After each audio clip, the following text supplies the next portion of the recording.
नमस्कार, जय हिंद। उम्मीद करता हूँ सबके स्वस्थ होंगे, मस्त होंगे, अच्छे होंगे। अगर आप हमारे चैनल पर नए हैं तो चैनल को सब्सक्राइब कर लीजिएगा। आज हम वर्ल्ड करंट अफेयर्स में बात करेंगे भारत रूस के तेल व्यापार के बारे में।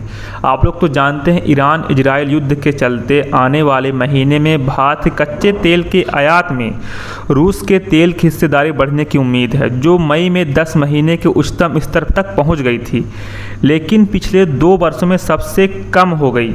आप लोग तो ये भी जानते हैं कि जो अधिकारियों को मानना है कि कतर और संयुक्त राज्य अमीरात से तरलीकृत प्राकृतिक गैस की आवाजाही की बदलना मुश्किल होगा, और साथ में होर्मुज स्ट्रेट के बंद होने के कारण आयातक रूस से जुलाई अगस्त में अधिक माल खरीदने के लिए मजबूर हुए हैं, और रूसी बेड़े पर लगाए गए कड़े प्रतिबंधों में कटौती कर दी गई है। और एक रिफाइनरी अधिकारी का मानना है कि हमें उम्मीद है कि रूस के कच्चे तेल की मांग को देखते हुए छूट लगभग $2 प्रति बैरल के निचले स्तर पर बनी रहेगी, और चीन की तरफ से भी दबाव रहेगा, लेकिन रूस एक भरोसेमंद स्रोत बना हुआ है। आप लोग तो जानते हैं रूस भारत का वह दोस्त है जो हमेशा भारत को मदद करता रहा है। जब रूस और यूक्रेन का युद्ध चल रहा था तो उस समय से भारत ही रूस से तेल आयात कर रहा था, कच्चा तेल भारत ही आयात कर रहा था, कोई भी देश रूस की ओर देख भी नहीं रहा था। तो भारत ने, आप लोग जानते हैं, गुटनिरपेक्षता को लेके अपना बहुत बड़ा उदाहरण दिया था। और देखा जाए अमेरिका द्वारा ईरान की सरकार पर जो प्रतिबंध लगाए जाने के कारण अधिकांश देश आधिकारिक तौर पर ईरान के साथ कच्चे तेल का व्यापार नहीं करते हैं, लेकिन चीन भी अब इसका बड़ा खरीदार बना हुआ है, जो ईरान के तेल निर्यात पर 80-90% खरीदता है। जो 2024-25 की शुरुआत में ईरान का औसत तेल निर्यात 13.8 लाख बैरल प्रतिदिन था। ऊर्जा से जो खबरों पर नजरें वाली जो वैश्विक देखा जाए उनके मुताबिक जो 17.118 बैरल हो गया था। एनर्जी कार्गो पर निगाह रखने वाली संस्था केपलर का अनुमान है कि आयातकों ने रूस से कच्चे तेल पर अपनी निर्भरता दोगुनी कर दी है, जिसका आयात बढ़कर 19.6 लाख बैरल प्रतिदिन बढ़ गया है। वित्त वर्ष 2025 के पहले 9 महीने में भारत कच्चे तेल के आयात मूल्य में रूस की हिस्सेदारी 35.14% हो गई थी, पहले 33.37 थी। आप लोग ये भी जानते हैं कि भारतीय रिफाइनरी ने भी मध्य पूर्व कच्चे तेल पर अपनी निर्भरता कम करनी शुरू कर दी है, और ICR के मुताबिक भारत कच्चे तेल आयात का लगभग 45.50% और घरेलू स्तर पर आने वाले प्राकृतिक गैस का 54 से 60% इस कॉरिडोर से होकर गुजरता है।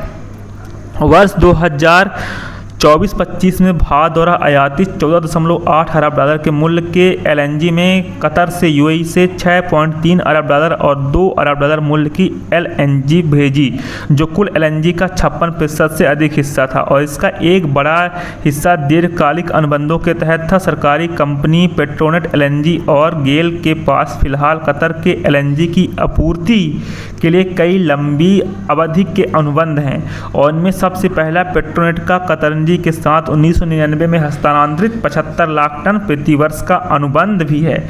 और ये भी आप लोग जानते हैं कि वर्ष 2028 में समाप्त होने तक इस अनुबंध का नवीनीकरण इस साल की शुरुआत में 20 साल के लिए किया गया था, और इस अनुबंध का नवीनीकरण पहले करार की तुलना में काफ़ी कम कीमत पर किया गया, और ऐसी उम्मीद है कि भारत इससे करीब 8 लाख प्रति डॉलर ब्रिटिश थर्मल यूनिट की बचत करेगा, और इससे अनुबंध की अवधि में $6 अरब की बचत होगी। और कतर एनर्जी ने अप्रैल 2025 में शुरू होने वाले 5 साल के आपूर्ति अनुबंध के तहत गेल को हर वर्ष 12 कार्गो की आपूर्ति करने की बोली भी जीती थी।